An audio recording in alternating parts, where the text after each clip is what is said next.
Hey guys, welcome back to the layout once again. Actually, for the first time in a long while, it's not been a long time since the last layout update, but I have completed a couple things and I figured I should keep it brief rather than waiting for a lot of stuff to accumulate. So not a ton going on in this update, but I just want to show you a couple things I did and then what I'm working on, because it's probably going to be a little bit after this video until I have more progress to show. So anyway, first thing to look at down here, this is Newport Junction, as it's called. So the entrance to the room is over there, Crawford Hill up above. And sorry that the lighting looks weird. We got like high saturation over here, and then it's kind of dark over there, so the camera's being weird. Anyway, we'll get all the lighting figured out soon, and everything will look good. But so anyway, as I was saying, this is Newport Junction. Don't have any tracks in yet, but this will be where most of our industries are. So we have this long stretch all the way along here, all the way to the end of the peninsula, which is right there. So all of that space you see from down there all the way out to here with these buildings, and then down basically to where it starts to curve is going to be space for industries. And I think one of the main industries we're going to have is a brewery, just because that would be cool. We've talked about that in the past, so that's what we're working on right now. We don't have it 100% figured out because we're still trying to work on building placement. And I think in one of the last updates we talked about what we're doing down in this corner, and we decided that it'd be kind of cool because this backdrop's going to curve here.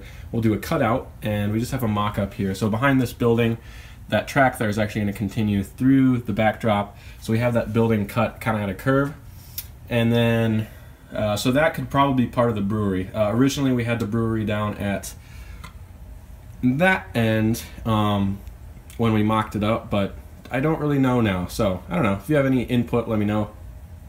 So the two things that I've been working on, first off, we have this warehouse here. So this has been built for a while, and it's not done yet because I still need to add like the details, the shroud around the doors and rooftop details. I'm not done painting it yet. Obviously the door needs to be painted its own color, the roof needs to be a different color. But I bring this up because originally it was blue and like that weird brown color on the bottom. That was just the way the plastic was molded. So I went ahead and just made it neutral colors, which in my opinion looks way better. So yeah, I like the way that came out. That could either be its standalone industry or a part of the brewery, as we talked about.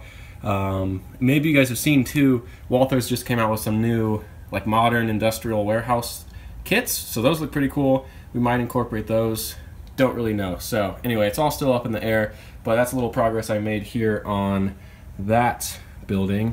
And then down here, I finally finished up the other loading racks. You can see two of them, like so these two right here are for unloading. As you can see, the pipe detail there underneath, those would in real life swing underneath the car and they'd unload.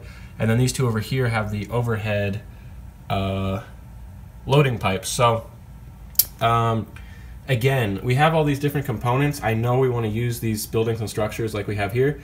It's possible these will be part of another industry, like these could actually work with that warehouse, or if the warehouse goes to the brewery, then maybe these are their own deal, or these could go with the brewery. So I don't know. Again, comment with any suggestions you have, because we're still kind of toying around with all sorts of ideas. But anyway, the work I did on here, as I said, was I finished the other two, because I only had two built before, and then I painted them in a base gray color. I'll go in very shortly and touch all of that up with some highlight paint, probably some yellow around the base, maybe around the ring here, because that's supposed to be like a safety hoop. So I don't know, just some detail painting on the way. And I think that's it in terms of progress over here and on buildings. So that's still a fluid process. I'm going to continue to work on that a little bit at a time, but that's it for now. So one of the other things I got to finally is trimming off the extra plywood here. I know that's not exciting for you guys, but it was kind of annoying. So what we had before is we just put this plywood sheet. This is our lift out section, kind of overhangs. We're like, oh, we'll just cut it off later so we know the contour and the shape we want. But it just stayed there forever because we didn't have a great way to cut it off. So I just hacked it off yesterday. Actually turned out pretty good. And it really frees up all of this aisle space here that you can see. So it's just kind of an eyesore beforehand. I did that around this double curve here as well. So now that's pretty much the profile it's going to be. If you look I am so sorry for the mess, but I'll get that cleaned up. If you look down there, I just picked up some sheets of hardboard, so that hopefully will complete at least the fascia on the upper level. The reason I brought it up is because I'm gonna, hopefully if I have any left over, I will do this section in here, because if we turn around, excuse, this is a vomit alert, turning around. Anyway, so we'll get the fascia in here. Hopefully when I get it on this lift out, it'll match up kind of perfectly with the seam that you see right here. So I'll have to put a little shim in there to make sure everything fits nice and flush. Same on the other end. So I got those hardboard sheets. Right now, the fascia on the lower level, excuse me, Luna, it's my dog at my feet. On the lower level is pretty much complete. Got a little section that I got to put in right there. And then the upper level stopped down there. So I'm going to continue that this way. And then as I turn around here, still got to bring it around this curve. And then that'll meet up with our fascia that ended right here. So this one needs to be trimmed and all that. So anyway, that's what I'm going to be working on in terms of infrastructure tonight or tomorrow. And I should add, while we're down on this end of the layout, I started to do kind of a mock-up of how our tracks will work here down in the engine facility. I kind of landed just last night on 4 tracks. I don't know if that's gonna work, or 4 tracks will definitely work out, but I don't know if that's what we want. Maybe we want a 5th track, because right now the spacing is pretty wide, which would be nice for having a concrete pad between the tracks with some fueling and sanding detail. So I don't know how the exact spacing / arrangement will work, because we still got to put our I think it's a 3-bay engine house, that Walther's kit. That's going to go back there. I don't know if it's off the wall or right up against the wall. No idea. So still playing around with that. And I got to figure out the switch arrangement here. I have a bunch of number 6 turnouts. These are from Atlas. I think, and likely these will be, not power rooted, so just ground throws. If we have 1 turnout here on the lift out, we can then squeeze 2 right there, and then we could have those 4 tracks swing off. I think that gives us the most space for locomotives, but if anything catches your eye and you have an aha moment for how to best arrange this, let me know, because what we have here, hard to tell, you can see the seam right here that separates this roadbed. You see it's kind of darker, curves this way. That's actually going up grade, so by the time you get down to this end of the engine facility area, this is about 1.5 inches off right here, which is kind of cool, because if you're a train, if you're coming down from this end and you're looking this way, you're actually looking up on the top of the locomotives there. So kind of a cool perspective. We'll have a little retaining wall back there. I like that element. But anyway, that precludes any engine facility tracks from being on this side of that line. So everything's got to kind of stay on that side. If you're thinking about that. So anyway, and then also the final thing, I have another car for sale.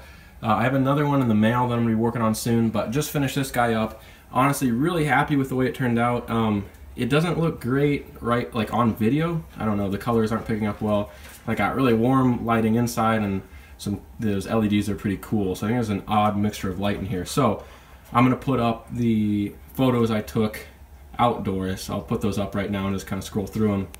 Anyway, I think it turned out nice. Did some heavy rust effects. You can see there's graffiti on the side too. One side received a couple tiny little patches. The wheel spray on the ends of the car turned out really nice in my opinion. So I did water-based oil, water-soluble oil paints. That is the burnt umber color.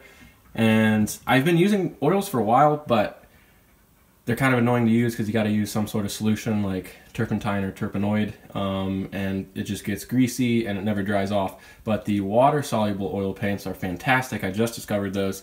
Really easy to work with, and that's how I got all the rust effects here. And then I did some acrylic washes before that, and then after all of that I did a lot of powders for the underside at least, and on the ends of the car. So anyway, this dude is for sale on eBay, so check the link in the description. Right now, not a lot of people have viewed it, but honestly, I think it's of all the cars I've ever weathered, which is not a lot, but I think this is the best one I've ever done. Really like the way it came out, and if I wasn't trying to make money, I'd probably keep it. So anyway, check that out, and that is all I have. So that turned into a much longer update than I had planned on, but anyway, at least you know what's up now, what I'm working on, and I will be back to you in a few days, hopefully with more of that fascia done.